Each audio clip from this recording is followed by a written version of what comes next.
This week I'm rolling with a couple of scat backs and a bruising back who's returned to the scene and is going to pound the opponent into absolute submission. This is Mayo's triple play, stardom running backs. Name the running back, it doesn't matter, because against Miami, they're going to run all over them, because the Dolphins, they stink at covering running backs. They've given up over 20 fantasy points per game in 6 of their last 7, which includes 9 rushing touchdowns and 2 passing touchdowns in that stretch. Great news for Danny Woodhead, who's always an obvious start in PPR, because he averages 6.5 receptions a game, but he's a great standard start this week too. He's either scored a touchdown or gained over 86 yards from scrimmage in each of his last 7. This week, he'll make it 8. Apparently, easing Andre Brown back into the Giants' game plan meant giving him the ball 30 times. Probably not what the Giants had in mind coming in, but Peyton Hillis fumbled early and it set everything in motion. Now this week, Green Bay is their opponent, and they've been taken advantage of on the ground the past 2 weeks.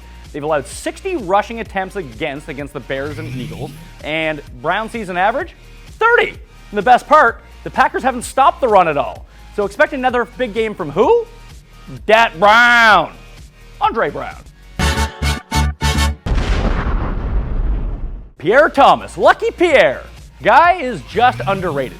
How underrated is he? Well, did you know he's averaging 17.2 fantasy points per game over his last 5?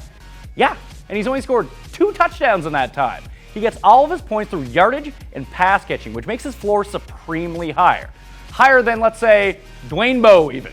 And don't worry about Mark Ingram coming back and stealing carries. Ingram, quick tip, he actually stinks, so don't worry about him. And you may think San Francisco is a bad matchup, but the 49ers have been great versus running backs.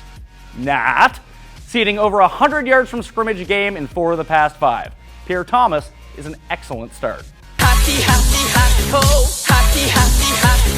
Those are my 3 running back starts for week 11. If you want to make some moolah off them, give daily fantasy a try over at DraftKings.com. Scores of daily tournaments, but there's one you'll want to get into, the Sunday 200 grand, a guaranteed prize pool of $200,000. It's a lot of dough. If you want to have some of it, go to DraftKings.com, sign up right now, find the details, then use my picks. Can't lose. I'm Pat Mayo, and I shall see you next time.